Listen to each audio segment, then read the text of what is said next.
At the Italian Grand Prix, we witnessed two pieces of F1 history. Max Verstappen became the first driver to win 10 consecutive F1 races, with Red Bull winning 15 straight at the time. Now, it would be very easy to say that this is purely down to the speed of the car that these records are being broken, but as usual in Formula 1, it is not quite as simple as that. Let's delve into the many areas which have caused the Bulls to reign supreme.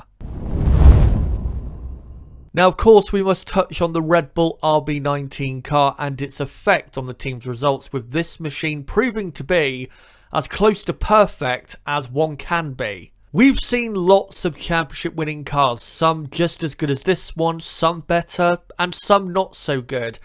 But a lot of these title winning cars, even some of the best ones we have ever seen, had weaknesses. The Red Bull cars during the V8 era that won 4 titles in a row, which had terrifying levels of grip, were normally quite slow in a straight line, to the point where their top speed would be one of the worst throughout the field, which at certain races definitely cost them even more victories.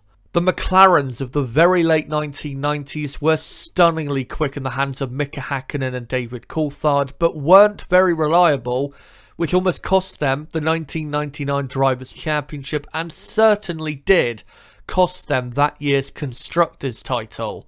This Red Bull, though, has literally no weaknesses, which is why they have won so many races in 2023. If we focus on the car, they have clearly the most amount of downforce, with the car handling excellently in both slow and fast corners. But with having the most grip, have achieved something else with this car that has kept them very comfortable throughout 2023. A very high level of aerodynamic efficiency. They have, with this 2023 car, not only the most downforce, but a car that is very slippery in a straight line, with it recording normally one of the highest top speeds most weekends. And as we have seen, they have demonstrated a further advantage when DRS is activated. With their DRS advantage, it has now been mostly accepted by rivals that the key here is the ratio of drag that is balanced between the rear wing and the beam wing, with the rear end of the car being so stable that it allows the team to run a smaller beam wing than really everyone else can. This then means that the rear wing for the Red Bull contributes a larger share of the drag the car has, so when the DRS is activated, it sheds more air resistance. I have left an Autosport article in the description where I got this info from, so if you want to check out this story in more detail, then make sure to go to the description.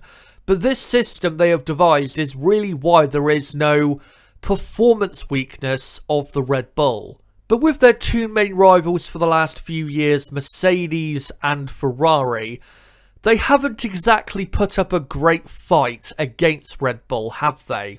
Let's look at why. After a hilarious attempt to win the 2022 World Championship, Ferrari came into this year with a major shift in personnel. Mattia Spinotto was out as team boss, with Uncle Fred leaving Alfa Romeo to replace him, with Fred Vasseur reorganising the outfit going into and during 2023. Sadly for him and Ferrari, the biggest issue this season has not been wondering what a race strategy is, but having to deal with the ghosts of the Binotto era, as this 2023 car was heavily influenced by the Italian, thus why the team has struggled so much to win more than just one race this season. But what is wrong with this car? Many things, it turns out, such as the drivers not knowing what to expect from the car when going into a corner, with the car proving too unpredictable for its drivers. We saw back in testing that the car had a snappy rear end, which would reoccur during the season at times when the drivers least expected it, which is what has led to a lack of confidence in the car when it comes to that part of the car. And the handling has seemed to favour one driver a bit more than the other. Unfortunately, it's tending to favour Spaniard Carlos Sainz, as with this Ferrari having also a bit more understeer compared to its predecessor, it has absolutely contributed to a much weaker season from Charles Leclerc. The car favouring one driver over the other isn't necessarily a bad thing, but if the car is going to suit only one of your drivers, preferably it needs to suit the better one if you're going to maximise results. Further compounding these problems in 2023 is that they have taken half the season to properly understand the issues with the car, but also compounding their year is the issue of tyres. We have seen in the last year that this type of design Ferrari ventured for has tended to wear their tyres out a lot more than other teams, and that issue comes down to a fundamental problem with the design of the car. And because the first non-Binotto influenced car won't be coming until 2024, that is why they are still plagued by this issue. But that isn't the only problem they have found with this year's car when it comes to tyres, as they have also witnessed both cars having drastically different performances on the same compounds during the same race. Vasseur commented on this in Miami, where the team observed that Leclerc's car performed better on the hard compound tyre and Sainz's car performed better on medium compound tyres. A truly typical Ferrari experience. Leclerc would go on to say himself that his car felt like it was moving quite a lot in high-speed corners, when Sainz apparently didn't have quite the same feeling.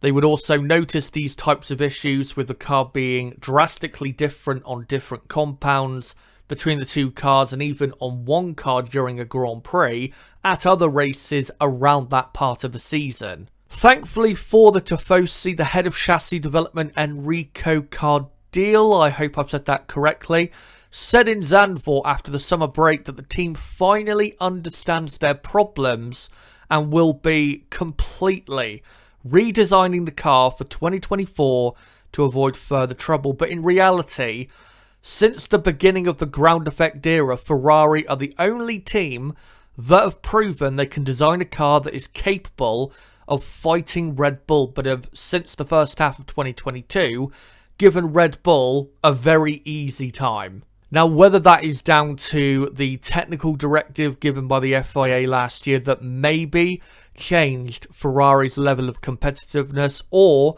them just not learning from Red Bull's design early enough in 2022 what worked to try and catch up once Red Bull surpassed them, Ferrari have not done their utmost technically to try and beat Red Bull. Red Bull's design concept since 2022 has been superior to the Scuderia, who have had a different concept which sadly has only won them 5 races in almost 2 years. We hope for a reversal of form next season, but they're not the only team that has let Red Bull off the hook. After a dramatic fall-off in 2022 from world champions as a team to 3rd place, with only 1 race win, Mercedes, we believed, would be one of, if not the most improved team coming into 2023. That possible improvement, though, came down to what the design concept for the year would be. Would they stick with one of the most insane innovations in F1 history, or take massive inspiration from the superior Red Bull design? They decided to continue with insanity. And surprise, surprise, immediately in testing they were having similar issues with the balance of the car.